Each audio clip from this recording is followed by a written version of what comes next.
So how is everyone this afternoon? Good? Good. I'm glad to hear it. I'm always very nervous that we'll do a talk and no one will show up. It's something, everybody has things that keep them awake at night. That's mine. I'm in the middle of the night, like, my God, no one's going to show up to this. But thank you for showing up. I appreciate it, particularly for this kind of contentious topic. Also, thank you for those that have been supporting the Battlefield book series, which we've been having every Saturday at 11 o'clock. We're talking about Gettysburg Requiem right now, which is a biography of William C. Oates. And I wasn't at the discussion this morning, but I heard it covered some interesting topics. It would probably be more suitable to HBO than our YouTube page. But anyways, again, thank you for being here. We have a fair amount to cover and to talk about today. So with your approval, I'm just going to kind of jump right into it. On the afternoon of July 3rd, 1863, Frank Haskell, an individual we all probably have heard of before, a 34-year-old lieutenant serving on the staff of John Gibbon, watched as approximately 12,000 Confederate troops began to make their way from Seminary Ridge across that mile of open ground to where Haskell was on Cemetery Ridge. Every eye could see his legions, Haskell would later write, an overwhelming, resistless tide of an ocean of armed men sweeping upon us. The red flags wave, their horsemen gallop up and down, barrel and bayonet gleam in the sun. To Haskell and to the other Union soldiers on Cemetery Ridge, Pickett's Charge is an awe-inspiring sight, but it's also a terrifying sight. So many of them had never seen anything like it before. Haskell would later write to his brother, "Right on they move, as with one soul, magnificent, grim, irresistible." And of course, we remember that attack today as Pickett's Charge, the climactic moment of the Battle of Gettysburg. And the men who were there that day and who survived would carry the memory of that day and that event with them the rest of their lives. They would never forget it. And a couple of different images kind of burned their way into the subconscious of the people that survived Pickett's Charge. The sight of so many men and the sight of so many guns, and more than anything, the sight of the Confederate flag. On that day and on that battlefield, the sight of the Confederate flag meant different things to different people. One of the flags moving towards Haskell's position was the regimental flag of the 28th Virginia, which was a veteran unit made up of farmers, shopkeepers, laborers from Bedford, Roanoke, and Craig counties. And the man that carried the flag of the 28th Virginia that day was John Eagan. He was 26 years old. He was a farmer. He was unmarried. He never owned slaves, and he never would. And he would end that day numbering among the wounded. And we can only assume what the sight of that flag might have meant to him on that day. Certainly as the color bearer, he felt a personal responsibility for it as its guardian.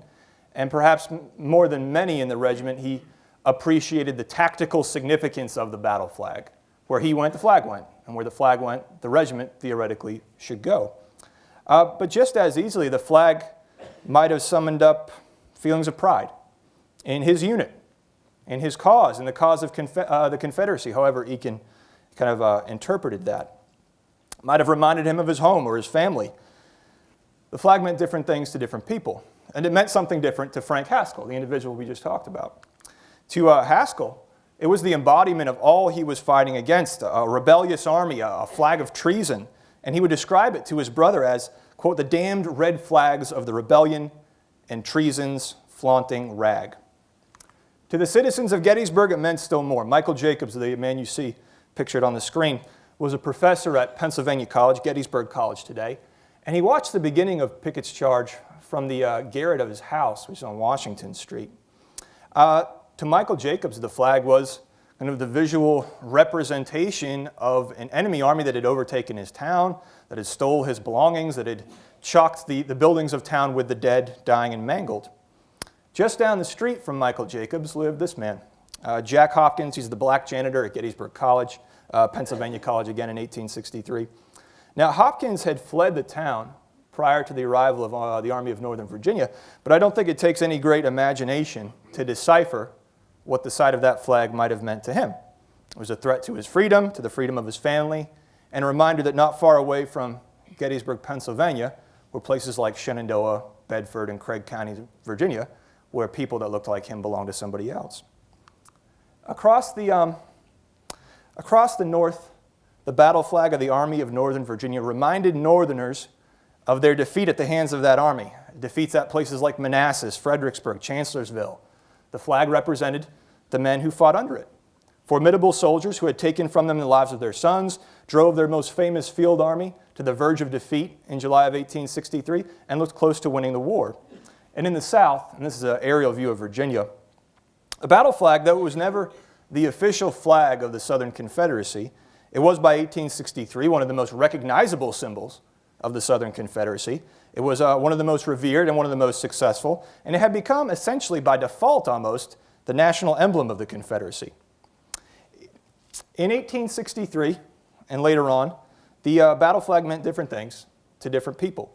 It was complicated. It was complex. 150 years later, it still is. Very little has changed.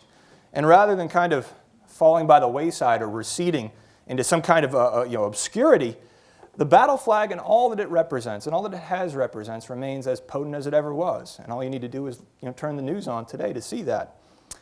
In the decades following the Civil War, Union veterans viewed the flag as a reminder of everything that they had fought against. And they were determined not to see it displayed, flown, or flaunted, particularly at places like Gettysburg. To many Confederate veterans, they viewed the flag as a source of pride. And they tried to detach it from the larger kind of meanings and causes of the war. And that's a very selective interpretation of the flag, but it's one that's still very common today. It has been flown both at home and abroad as a symbol of defiance and rebellion. It's been cast in bronze, etched in granite. It's been flown at reenactments and used by living history groups, including at this battlefield park every weekend. It's been flown from state capitals, displayed in museums, incorporated into state flags. It's been sold as shot glasses and bikinis. You have no idea how hard it was for me to find a picture of a Confederate flag bikini that I could actually show you. It was probably the most challenging part of the program. And as we all know, it's been used to educate, and we do that at this park, and it's been used to segregate as well, particularly during the Civil Rights era. And its long history has always been a violent one. Of course, from the carnage of places like Gettysburg during the Civil War, but also the violence perpetrated by the Ku Klux Klan. There was a white man in Kentucky who was killed about a decade and a half ago for flying it from the back of his truck. And of course, the recent tragedy in Charleston, South Carolina. Not long ago, maybe it was in December, someone asked me, why in the world was I going to give my lecture on the Confederate battle flag? Quote unquote, I was from Massachusetts after all. Which is true, I am from Massachusetts. I grew up on the North Shore of Massachusetts in a town that's about as Yankee gets. In 1860, when the people of South Carolina are complaining about these radical abolitionists, they were talking about people that lived on my street. Working at Gettysburg, though, and working at other battlefield parks has convinced me of the power of the flag, both to educate, but also the power of the flag to do wrong. And as you all know, following the violence in South Carolina last year, the director of the Park Service asked that all the parks that have bookstores that carry Confederate flag items to request that those bookstores pull any item that is a quote-unquote stand-alone flag. So what that essentially means is John Koski's book, The Confederate Battle Flag, which we're selling right now, that stays, but the bikini goes. That's essentially what that means. And this park complied with that. We removed 11 items all told. And as you can imagine, that action caused a lot of angst, a lot of anger, an amazing amount of misinformation. There were a lot of people who construed what the park was doing as completely erasing the site of the Confederate flag and the Confederacy from the battlefield. From not just the stuff in the bookshop, but from the museum and monuments on the battlefield. And of course, that wasn't the case. And there were others who thought that reenactment groups and living history groups that we utilize every weekend couldn't fly the flag, and that also wasn't the case. And about a day after all this happened, I was working at the desk out front, and I was only there about an hour. It's one of the benefits of kind of moving up the ranks. I don't have to spend as much time at the desk. I'm kidding, Caitlin. I was only there for about an hour, and I can't even tell you how many phone calls. And almost all of them were about the Confederate flag. And I remember two really well to this day. One was from a gentleman who had been a longtime supporter of the park and who was absolutely irate that we were removing any Confederate flag, even if it was just from the bookshop. And this individual was adamant that the flag had nothing to do with with race or hate or slavery. It was a battle flag. It represented the men that fought under it. It represented their daring, their fortitude. And he told me that all I needed to do was go and learn the history of the flag. And I was meant to understand that I was included in that group that should go and learn the history of it. About 10 minutes later, another call, just as irate. And this individual told me that the Park Service, they're not doing enough. I mean, you need to remove it from the museum. You need to not use it on the battlefield because you're just propagating a message of hate. And I was told that all I needed to do was go and learn the history of the flag. And I would certainly see it from their point of view. And I promised both of those individuals that I would. And I did. At least as much as one can learn in a relatively short period of time. And what I learned, I will share with you today, at least some of it. And I can assure you that what I found will not have made either of those two individuals entirely happy with me. And as a forewarning, by the end of this talk, you might not be happy with me either, as a forewarning. But I'm not sure what you're expecting from the talk. If you're expecting me to come up here and give this very kind of politically correct kind of company line, well, I'm not going to do that. If you're expecting me not to challenge the very sanitized view of the battle flag that absolves it from all the ways it's been used and all the groups that have used it in the past 153 years, well, I'm not going to do that either. What I am going to do is try to be as objective as possible and to talk about the flag by using the words of the men that carried it and the men that captured it and the men that followed it and the different groups that have used it in the past century and a half. And what I am going to do to limit what would otherwise be an absolutely enormous topic is I'm going to focus on the different ways that the flag has been used on the Gettysburg battlefield, from the color bearers that carried it in 1863 to the groups that come here today and they still use it. And I'm doing that for a very particular reason because I think how we use the battle flag of the Army of Northern Virginia at a battlefield park is different from how the battle flag might be used at a state capitol or at a political rally or at a town park or a city square, and I think that's an important differentiation to make. And by the end of the talk, I hope a couple things maybe will be clear. And they might already be clear, to be honest. First is that the flag itself is absolutely meaningless. It's an inanimate object. It is a piece of cloth. It's how people have used it and who has used it that gives it meaning and that makes it what it is. And again, that should be fairly obvious. Secondly, the meaning of the flag and the meaning of symbols in general change over time. They're not static. They change depending on how people use them. And finally, and perhaps most importantly, Confederate battle flag has always been controversial. There was never a point in time where it wasn't the source of debate and angst and anger and discussion. And all you need to do to realize that is to go back to the beginnings of the Confederacy, to go back to the first months of 1861, when the Confederacy is really only a nation in name. It has none of the trappings and infrastructure of a nation. It doesn't really have a navy, it doesn't really have a standing army, it doesn't really have a government. All of those things would need to be created. They would need to create a constitution. They would need to create a navy. And they would need to create national symbols and national flags. And at first, there is no real true national flag of the Confederacy. In keeping with this kind of idea of states' rights, all of the different states had their own flags. But some of the most popular, at least in the beginning of the war, were flags that carried emblems from South Carolina. So the one up on the upper left features a palmetto, a crescent moon. It's a popular flag. Do we all know what the one on the bottom right hand is? It's Bonnie Blue flag. It bears a single star. Those originally are the most popular battle flags, not battle flags, but flags in the Confederacy. February 9th, though, 1861, the Confederate Congress appoints a committee on, quote, the flag and seal. And the job of this committee is to design a national emblem and a flag. And that committee was led by this man, a man by the name of William Miles of South Carolina. And to get designs, Miles turns to the people of the Confederacy, and they submit dozens upon dozens of different designs for a national flag. Almost all of them, though, almost all the designs that Miles got borrowed heavily from the American flag, from the flag of the United States, the stars and stripes. And there were a lot of people in the Confederacy in 1861 that didn't want to abandon the stars and stripes. One man wrote to Miles, he said, quote, "Let the Yankees keep their ridiculous tune of Yankee Doodle, but by all that is sacred, do not let them monopolize the stars and stripes." And as Miles pointed out to this gentleman, there were some obvious problems with that. He wrote, "We cannot, without encouraging very obvious practical difficulties, retain the flag of the government from which we have withdrawn." And he said, "It is idle to talk of keeping the flag of the United States when we have voluntarily seceded from them." That being said, The flag that is ultimately presented to the Confederate Congress is a flag that borrows very heavily from the flag of the United States. And that, of course, is this one, the Stars and Bars, or the first national flag of the Confederacy. In 1861, a lot of people loved that flag. It met, wide approval. One man that didn't like the flag, though, was this guy. And he had two reasons for it. One, it looked like the flag of the United States. And two, he had his own design that he thought was a whole lot better. But we'll put that aside for a second.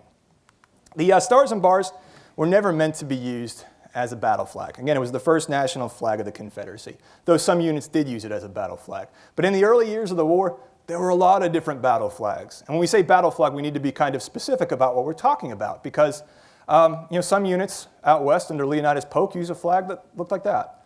Other units led by William Hardy and Patrick Claiborne, they use that kind of flag. And the sight of that would hardly offend anyone today. It's too obscure. It's kind of languished in the dusts of history.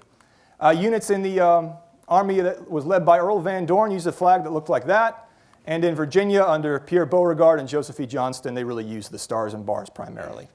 The first test of the Stars and Bars as a battle flag would come in July of 1861, the first Battle of Bull Run, the first Battle of Manassas. And we all know about that battle. It's confusing, it's chaotic, it's fought by untried men, the uniforms look the same, the flags look the same.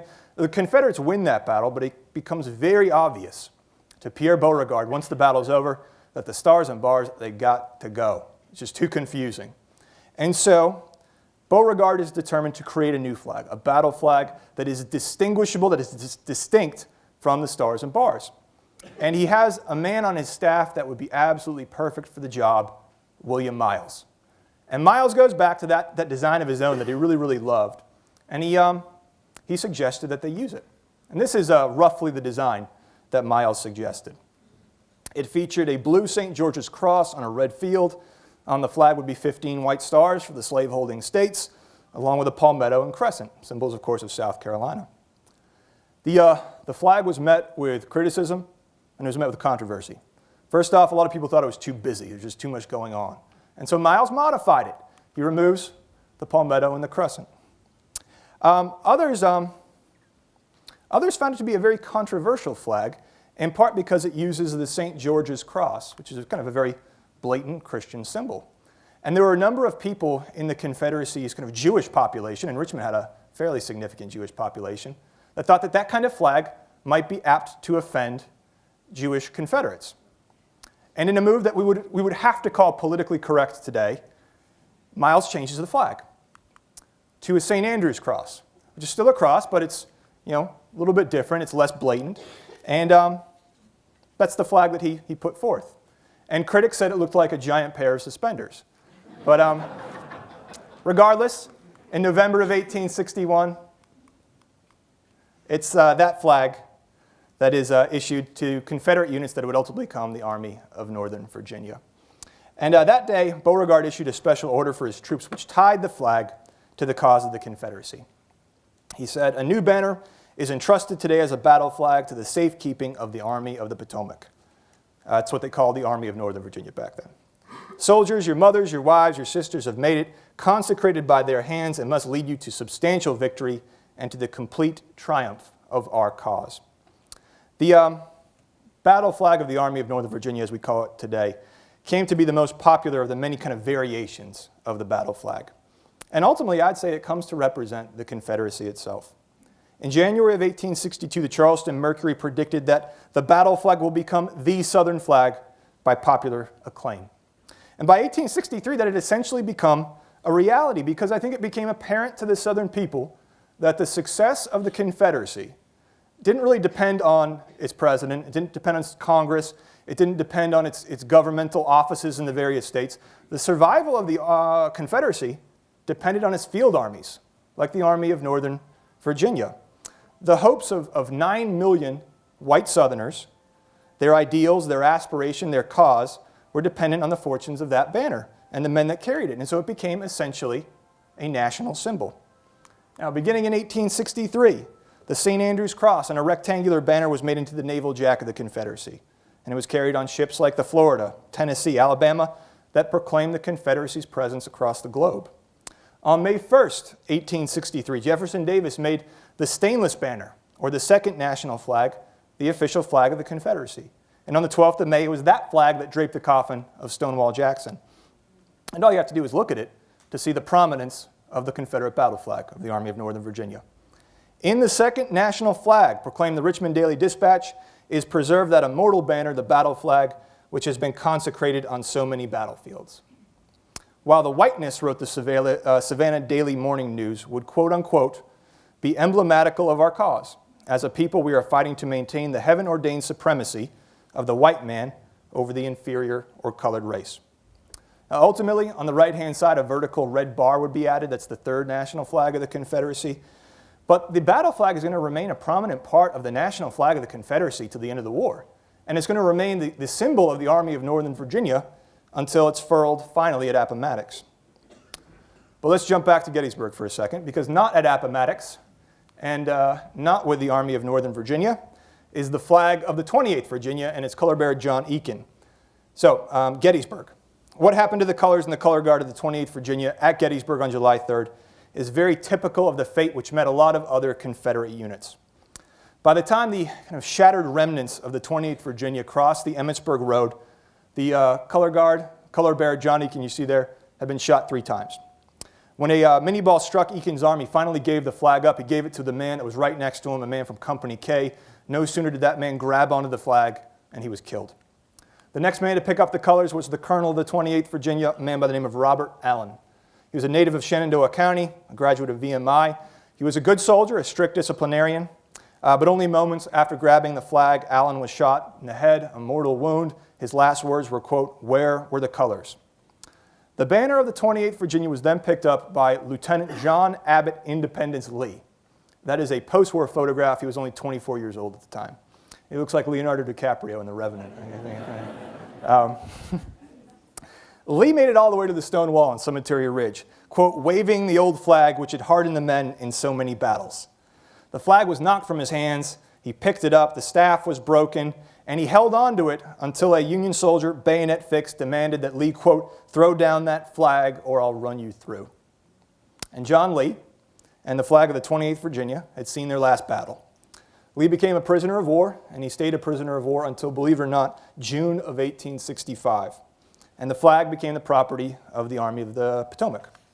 Now, Gettysburg ended in a Confederate defeat, and one of the most kind of immediate, tangible representations of the magnitude of the Union victory at Gettysburg were the insane numbers of Confederate battle flags that littered the slopes of Cemetery Ridge. During the Gettysburg campaign, George Meade would say in total, his army captured 41 stands of colors. On July 3rd alone, after the repulse of Pickett's charge, at least 28 Confederate battle flags were taken from the Army of Northern Virginia.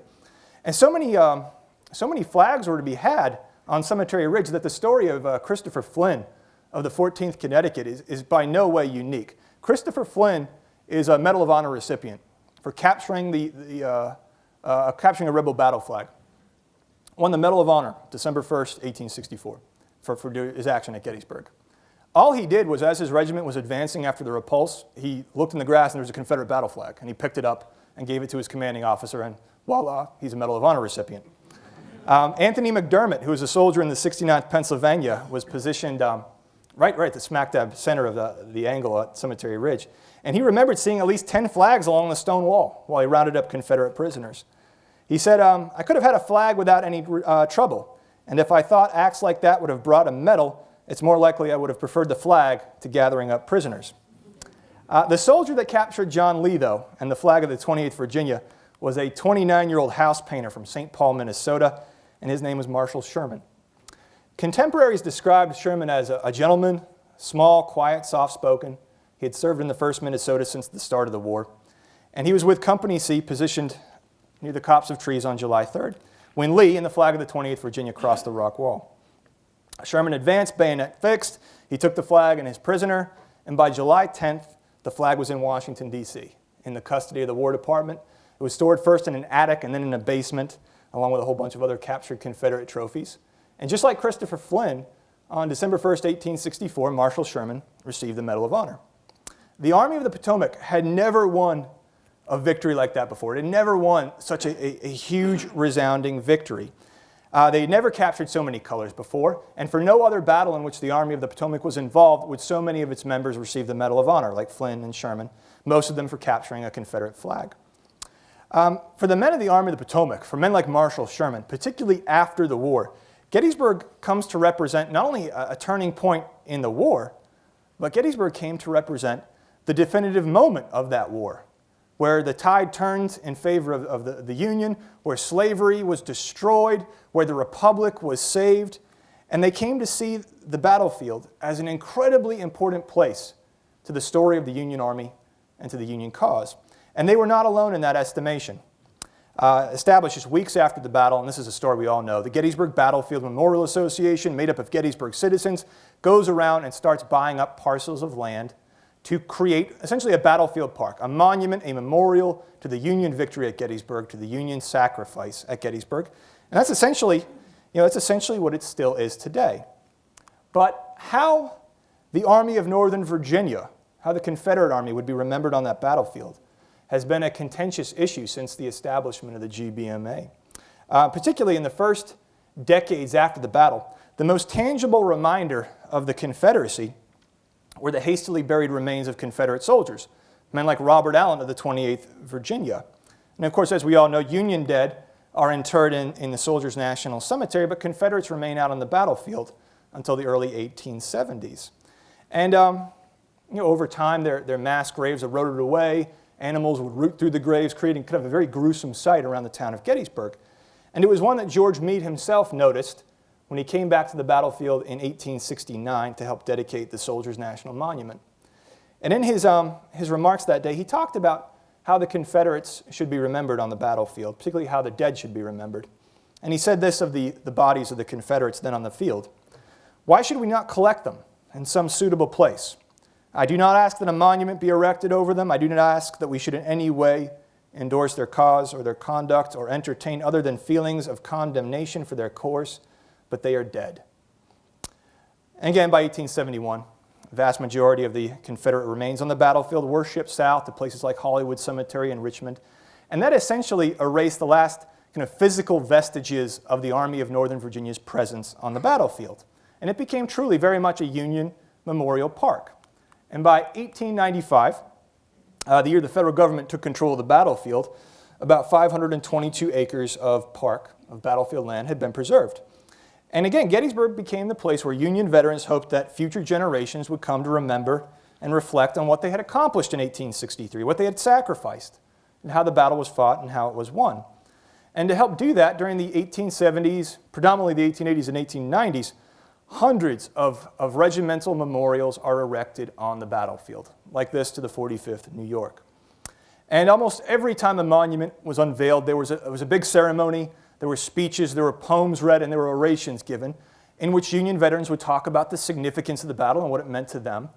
And time again, in these monument dedications, in these orations, Union veterans talked about flags. Not just the Confederate battle flag, but their own flag, the Stars and Stripes.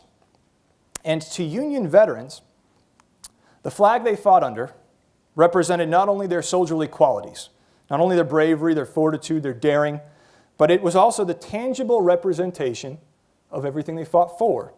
To the Union veterans, the flag represented their cause. As one said at the dedication of a New York monument on the battlefield, quote, "What had you veterans in the dark days of the rebellion to encourage you when thoughts of home and country crowded into your minds but that flag? When heartsick at the thought of never seeing friends left behind, and it seemed as if the God of battles had deserted the side for which you fought, the cloud of doubt and discomfort would for an instant be drifted away by the wind of hope, revealing the old flag." Another man, much more simply, just said this. He said, "Here we shed our blood that the nation might live. Here our comrades gave up their lives in defense of that flag." Again, he's talking about the flag of the United States, which is the emblem of liberty in all lands. And to Union veterans, just as their flag represented their cause and their ideals, the battle flag of the Army of Northern Virginia represented all that that army had fought for. And in the opinion of Union veterans, that was rebellion. It was a flag of treason. It was a flag being flown by an army that was helping to to create a country based around the institution of slavery. One New York veteran called it the red flag of anarchy carried by the red hands of its ensanguined followers. Moreover, from the perspective of Union veterans at Gettysburg, the victory of the Stars and Stripes over the battle flag of the Confederacy was a mutually beneficial thing to the North and to the South. And this is kind of how they processed it, as one veteran said. All is now peace, and our old adversaries rejoice with us in the outcome of the struggle. They would not have had it otherwise, and today we stand shoulder to shoulder with us to protect the Constitution and the glorious flag, emblem of liberty.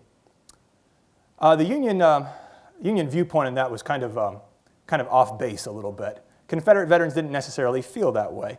The truth of the matter was really much more complex.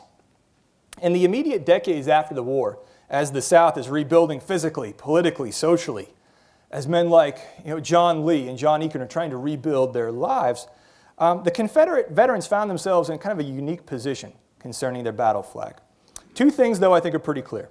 One, to the Confederate veteran, flags they followed into battle, stained with the blood of their comrades, captured at Gettysburg or furled at Appomattox, they were just as important to them as Union regimental flags were to Union veterans.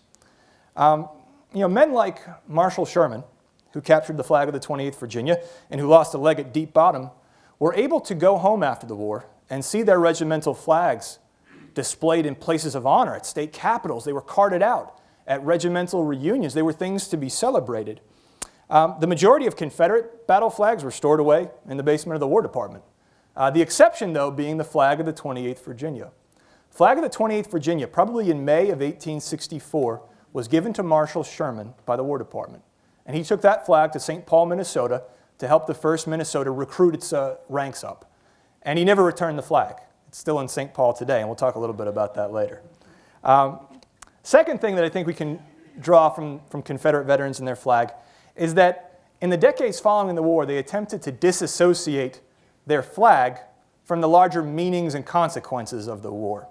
And a veteran named Carlton McCarthy kind of expressed this the best. He was a veteran of the Army of Northern Virginia. And he said this of the battle flag. He said, "This banner, the witness and inspiration of many victories, lived on the field of battle, and on the last fatal field ceased to have a place or meaning in the world. It was not the flag of the Confederacy, but simply the banner, the battle flag of the Confederate soldier. As such, it should not share in the condemnation which our cause received or suffer from its downfall." There's another Confederate veteran named Randolph McKim, and you may have heard of him. He fights on Culp's Hill. He's from Maryland. And in McKim's view, after the war, he gives a speech in 1904. He says that Confederate veterans have been able to develop a dual loyalty in which they're loyal both to the Stars and Stripes, but also to the battle flag. He says, "There is in our hearts a double loyalty to the present and a loyalty to the dear, dead past. We still love our old battle flag with the Southern Cross upon its fiery folds, not now as a political symbol, but as a consecrated memento of a day that is dead." And what do you think Union veterans thought of this particular interpretation of the flag? They didn't care for it. They didn't care for it. As a matter of fact, to Union veterans, it was completely unacceptable. One survivor of the Army of the Potomac said, "They have been asking that the war be forgotten, and yet they would keep us daily reminded by the flaunting of the Confederate bars." And no Union organization was more outspoken in its criticism of the Confederate flag than the Grand Army of the Republic, and the GAR. In part because I think a lot of GAR men felt that just the sight of that flag in the South is going to cause young Southerners to rebel just like their fathers did. And much to the dismay of a lot of GAR men, a lot of Union veterans, as the decades passed, oh, my mic go out? Hold on one second. I came prepared, just in case that happened. We've had so many issues. Hello? Hello? There we go. We'll go that way. Where was I? GAR, right? Over the years, in the decades after the war, it seemed like to a lot of Union veterans, that interpretation of the battle flag, the Confederate interpretation, really became the dominant one. And the Confederate veterans were kind of winning out in how they viewed the flag was becoming kind of the dominant narrative. And And it seems to a lot of Union veterans that the battle flag of the Confederacy was being offered up, both kind of symbolically and politically, as a kind of prisoner of war exchange in the name of reconciliation. Now, on April 30th, 1887, Adjutant General Richard Drum rediscovered the long-forgotten Confederate battle flags in the basement of the War Department. And he wrote to the then Secretary of War, and he asked whether or not these battle flags should be returned. Should we give them back to the southern states? And eventually this gets all the way to the President, Grover Cleveland. Cleveland decides, yes, we should give the Confederate battle flags back. He signs an executive order. So executive orders aren't only controversial today, they're controversial back then. I just spilled my water. It's going downhill fast. We're gonna have Caitlin edit this thing up. Cleveland issues an executive order to return the battle flags. And what do you think the GAR had to say about that? They were furious over it. The very idea of it, they were just furious. No one more so, and that's a great cartoon. That's Richard Drum. He's being obviously stabbed by the trophies won by the GAR. No one was more outspoken than a Gettysburg veteran who was then commander of the GAR, Lucius Fairchild. He's in the Iron Brigade. He loses an arm. He is absolutely appalled that this is happening. And he says, quote, "We have no feelings of hate or malice toward the South, but we feel that they have no right to take back into their possession the relics of the rebels' flags. To return them would be a lesson in treason." And he went on to say that he hoped that God might palsy the hand of the president before he can sign the order. And Cleveland does. He does. He rescinds the order. So much was the outcry against it.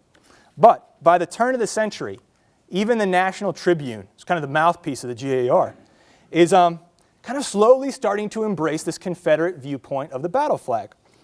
And as one editorial in the newspaper said, "As ensigns of an unholy cause, the Confederate flags are, and of right ought to be, odious to the eyes of loyalty. But as the exponents of manly daring, fortitude, and devotion to an idea, although a wrong one, they are entitled to the respect of all men." And in 1905, under the Roosevelt administration, the Confederate battle flags are taken from the War Department and given back to the southern states. But again, not returned is the battle flag of the 28th Virginia, because Marshal Sherman, remember, he brings that back to Minnesota, and he never returns it. So it's still in St. Paul, Minnesota. And in the 1880s and 1890s, it was carted out during reunions of the 1st Minnesota. It was for a time displayed in the St. Paul version of the cyclorama. When Marshal Sherman dies, they bring it to his funeral. And then after he dies, it's given to the Minnesota Historical Societies. That's a flag that's never really returned. But the battle flag would be a point of contention for really the past century and a half, and nowhere really more so, at least at Gettysburg, than during the great blue and gray reunions that happened primarily in 1913 and 1938. Now, reunions of the blue and gray, as we all know, they're relatively rare. They got a lot of attention. But at their heart, they were exercises in reconciliation. It's essentially how we see them today. Less obvious to us today, though, is in the planning phases of these reunions, they were incredibly contentious events. And nothing was more contentious than whether or not Confederate veterans would be allowed to bring their flags to these reunions. Now, in 1913, the Great Peace Jubilee, the reunion of the blue and gray, brought over 45,000 Union veterans to the battlefield, as many as 9,000 Confederates. They were housed in a great camp that took up, I think, 7,000 tents. It was a 4-day reunion. It was an enormous, enormous event. And 25 years later, the ancient veterans of the blue and gray who are still around, they do essentially the same thing. They come back to the Gettysburg battlefield and they have a reunion.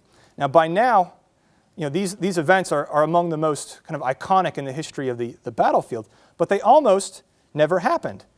In 1913, Union veterans were determined not to attend the Gettysburg reunion if the Confederates were allowed to bring their flags.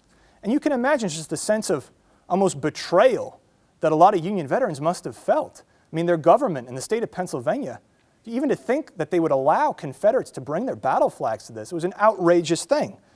"We will not go to Gettysburg," one man said, "and march under the Confederate flag that we fought so long and so hard to eliminate."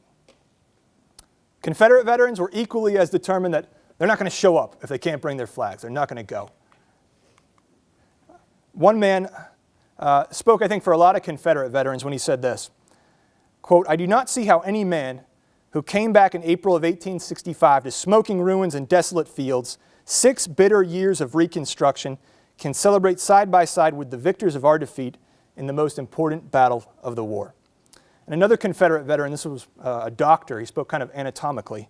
He said, such reunions cannot in reality heal the deep, ugly wounds of war. In my mind, they only effect a superficial healing of the sore, leaving beneath the surface the irritating pus. And what happens? Well, ultimately, Confederates come to the reunion, Union veterans come to the reunion, the battle flag is there. Though it was not, quote unquote, an official symbol of the reunion. Nevertheless, though, it was obvious to a lot of people in 1913 that the country really was far from achieving a perfect reunion. As the Gettysburg Times reported, the bitter feelings between North and South are far from being a thing of the past, if sentiments expressed by veterans of both sides are to be taken as any indication. And again, the same exact scene repeats itself in 1938. The GAR, like this man, Edwin Foster of Massachusetts, refuses to go to the reunion if the battle flag is going to be present. Confederate veterans say the exact same thing. They're not going to go unless they can take their flag. And again, the Union kind of interpretation of the flag loses out. Confederate veterans are allowed to bring their flags. John Milton Claypool, who's 92, decided to go to Gettysburg after he was told he could take his flag. And he said this, he said, quote, "Since the Lord has put up with the Yankees all this time, I guess I can also put up with them for a few days." Now, the battle over the Confederate battle flag at Gettysburg was waged not only at reunions, but in monuments as well. The first major Confederate memorial on the battlefield is, of course, the Virginia Memorial. It's dedicated in 1917. But plans for a monument to Lee go back as early as 1903. And in 1903, the GAR was adamant in its opposition against any kind of statue to Lee or Virginia on the battlefield. But by 1908, some things had changed. The Confederate battle flags had gone back. There were plans for a reunion in 1913. Things had changed. And that year, the state of Virginia passed a resolution creating a commission with the job of erecting a statue to Lee in Virginia on the battlefield. And ultimately, the initial design for the Virginia Memorial is essentially what you see out on the battlefield today. Two things, however, are different. Today, if you go out to the Virginia Memorial, you'll see the banner being carried by the group in the front is a Virginia state flag. And there were no Virginia state flags used by the Confederate Army of Northern Virginia at Gettysburg. And also the inscription that we see today, if we were to go out there, says, "Virginia to her sons at Gettysburg." That wasn't the original inscription. The original intent of this Virginia Commission was to have a battle flag on the monument and to have an inscription that said, quote, "Virginia to her sons at Gettysburg, they fought for the faith of their fathers." At that time, the battlefield park is managed by the War Department. And the War Department had established a commission made up of Union veterans primarily and a Confederate veteran to help manage the battlefield park. And the commission at Gettysburg didn't really have any problem with the Virginia Memorial or even with the Statue of Lee at this point in time. What they did have a problem with is, one, the flag, and two, the inscription. Because at that point in time, and really still today, technically, the commission is operating under a law, if you will, a guideline, that inscriptions on markers and monuments be without, quote, "censure, praise, or blame." And as John Page Nicholson, the head of the Gettysburg Commission, noted, "They fought for the faith of their fathers may be a fact, but it certainly opens up the inscription to not a little adverse criticism." And another Union veteran on the commission, Charles Richardson, was a little bit more pointed in his criticism of both the flag and the wording. He said this, quote, "I don't like the action of the Virginia Commission at all. They persist in pushing to the front a sentiment unnecessary and which tends to provoke discussion of antebellum subjects, and which, in my opinion, should be allowed to remain dormant." Ultimately, as we all know, the battle flag is switched out, and it's the Virginia state flag, and the inscription is changed to just "Virginia to her sons at Gettysburg."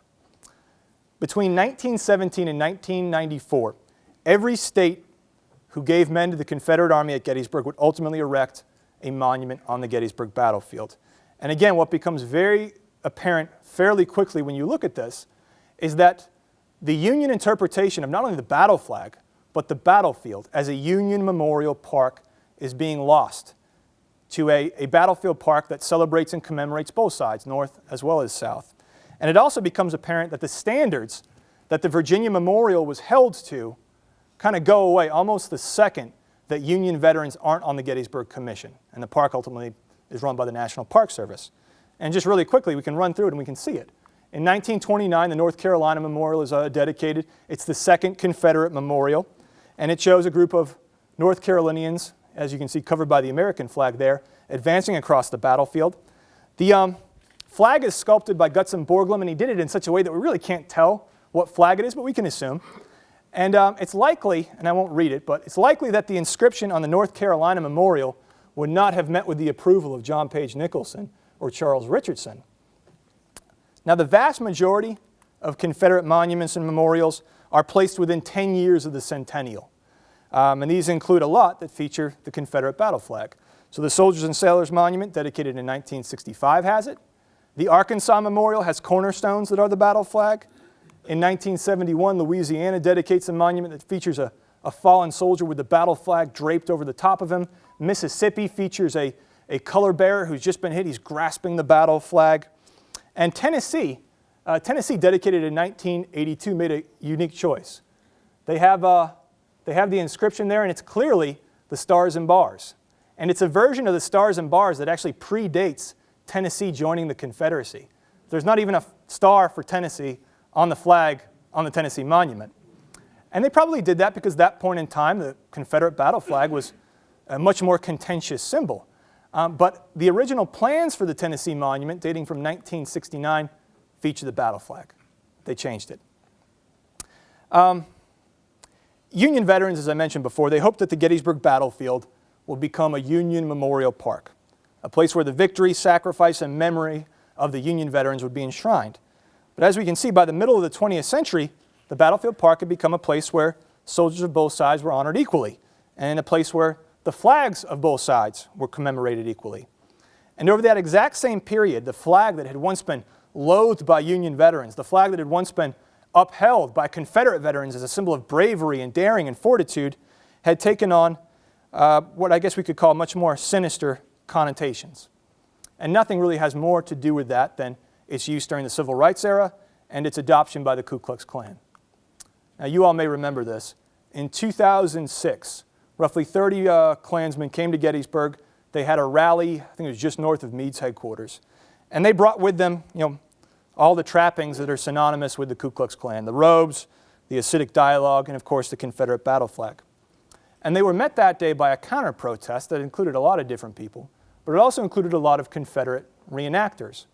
And one Confederate reenactor said this. He said, quote, "These guys," referring to the Klan, "don't stand for anything I stand for, and it's time we disengage our flag." Now, the 2006 rally at Gettysburg wasn't the first, and it wasn't the last. Since the 1920s, the Ku Klux Klan has been coming to Gettysburg. But the Klan rallies that took place in Gettysburg in 1925, 1926, 27, and 28 were different in a lot of ways to the rally that happened in 2006. First off, the Klan came to Gettysburg and they rallied under a different flag. It wasn't the battle flag of the Confederacy, it was the flag of the United States. Now that's not at Gettysburg, it's in Washington, D.C., but that's essentially the same flag that they carried at Gettysburg in 1925. In 1925, over 3,000 Klansmen, mostly from the state of Pennsylvania, came to Gettysburg. And they had this massive parade that came down Baltimore Street. And rather than being met with counter-protesters, in 1925, the Klan is welcomed with open arms, seemingly by the town of Gettysburg. And the Gettysburg Times actually publishes a special Ku Klux Klan edition of their newspaper. And again, it's not the battle flag that the Klan is using at this point in time, it's the Stars and Stripes. And the Times reported this. It's at Gettysburg, bedecked in stars and stripes, with flags flying from the flagstaffs at many buildings, welcomed members of the invisible empire. They were made to feel that this battlefield town welcomed them with open arms and goodwill. And the Klan rallies that happened at Gettysburg, particularly in 1925, were nothing if not strange. They encamped themselves in a field, actually about where the rec park is today. They called it the Klan Field, which is also right next to the African-American part of town. They had rallies like this one on Oak Ridge, and what you see in the background is the original Oak Ridge Tower. Again, they used the American flag. They were welcomed by the exalted Cyclops of the Gettysburg chapter of the Klan. They marched and paraded through town to the tune of Onward Christian Soldier, and they at one point donated $115 to the AME Church on Washington Street. These rallies in 1925-26 were nothing if not strange. And it was a different Klan, but it was the same Klan. So the Grand Imperial Wizard who came to Gettysburg in 1925 was this man. He's a dentist from Texas. His name is H.W. Evans. And prior to the Gettysburg rally, H.W. Evans in Texas took part in the torture and killing of a black man. He encouraged other violence against African Americans and minorities. So this is not a warm and fuzzy Ku Klux Klan that's coming to Gettysburg in 1925. And again, this was done not under the battle flag, but under the Stars and Stripes. And there were a number of people in Gettysburg that did speak out about this.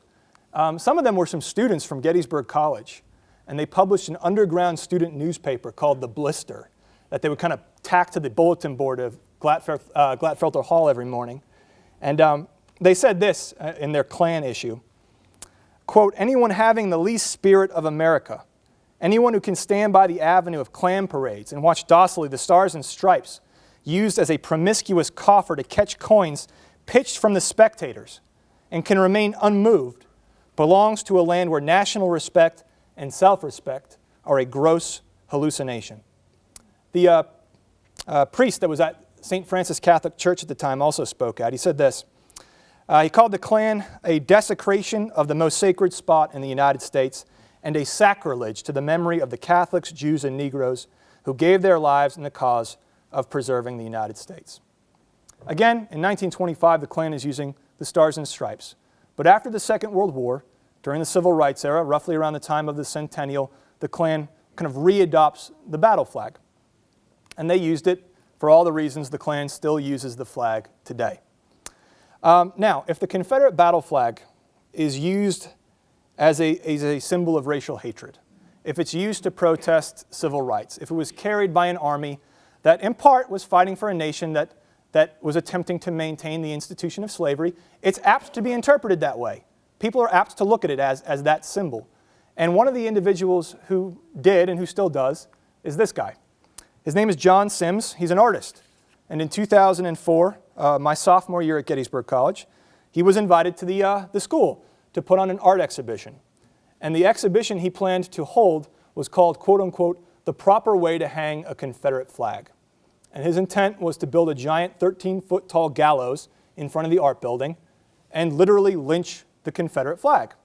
And he was going to do this, he said, because, quote, "that flag caused me major problems. I'm lynching it, and then I'm going to resurrect it on my terms."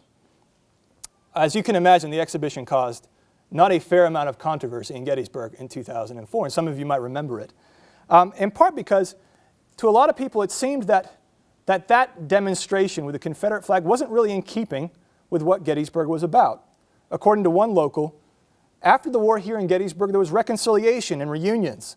The flags are not in this town for any symbolism other than the Civil War. It's a Civil War community. Now, eventually, the college decided to relocate the display. They took it inside the art building rather than outside the art building. And John Sims refused to come because they changed his piece, but that's what it looked like inside the art gallery. I think it's difficult to imagine that Marshall Sherman, John Lee, John Eagan would have ever imagined that the flag they saw carried, captured at Gettysburg in 1863 would have ever become the very complex, controversial, multifaceted symbol that it is today. The past 150 years have seen the battle flag of the Confederacy decried as an emblem of treason, upheld as a lofty symbol of courage and daring. The flag itself has gone from the battlefield to the dusty recesses of the War Department buildings, to the tops of state capitals, to the monuments on this battlefield and elsewhere across the United States. And in the case of the battle flag of the 28th Virginia, it was involved in what we could probably call a custody dispute between Minnesota and the state of Virginia. And many of you probably know about this. So, just to refresh our memories, Marshall Sherman captures the battle flag of the 28th Virginia on July 3rd. He gives it to the War Department. The War Department gives it back to him in March of 1864. He brings it to St. Paul. He never returns the thing. He dies. It's now in the Minnesota Historical Society. And in 1998, Confederate reenactors in the 28th Virginia want their battle flag back.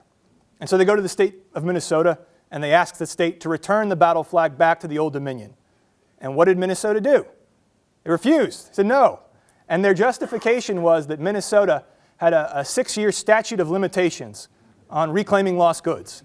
And they said that at that point it had been expired by 128 years.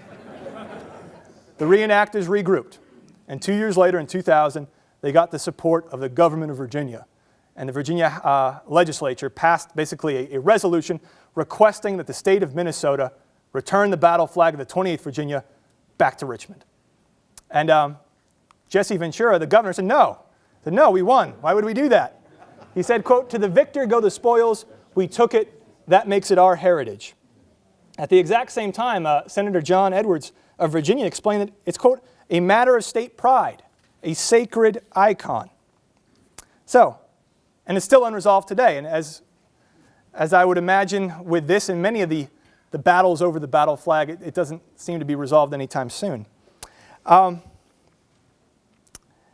In writing of the modern battle over the battle flag of the 28th Virginia, I think one Minnesota reporter kind of encapsulated the whole story when he said this. He said, "Like all flags, it's ideological tofu, soaking up the flavor, color, and meaning of what's around it. To each person who sees it, waves it, reveres it, or hates it, the flag itself is a statement." This is one of those programs where you're not quite sure how to end it, because so much about the flag is still being debated, still being talked about. It's seen by so many people to be such a different thing. And it's very much a story that doesn't really have an ending. We're still battling with it. We're still dealing with it today. And so I thought to end the program, I would try to find at least one point in time, at least one point in the past 153 years, where two individuals who had very different viewpoints on the battle flag were able to come together. And I found this from the New York Times, reporting on the 1913 reunion at Gettysburg. And I'll read it to you in full, and that'll be it. The New York Times said this: "An old Virginia soldier who had got into camp late wandered through the thousands of tents last night trying to find out where he was located.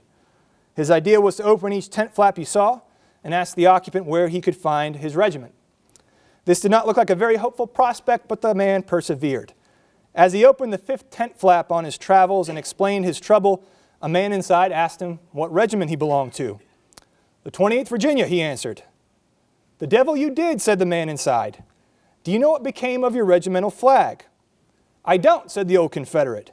'You see, I don't rightly remember just what happened to the flag after we jumped into those Yankee batteries, but I think some of you Yankees got it.' 'We did,' said the man in the tent. 'I'm Captain T.H. Presnell of Company F, 1st Minnesota. We captured your flag, and we've got it now in St. Paul. We've got a spare blanket here, and you'll never find your tent tonight. Come in and bunk with us.' As the old Confederate was leaving the next morning to find his quarters, after he and his 1st Minnesota friends had fought the battle over most of the night, he said, 'I'm sorry we lost that flag, but if we had to lose it, I'm glad it was you fellows who got it.'" Thank you so much, folks. I appreciate it.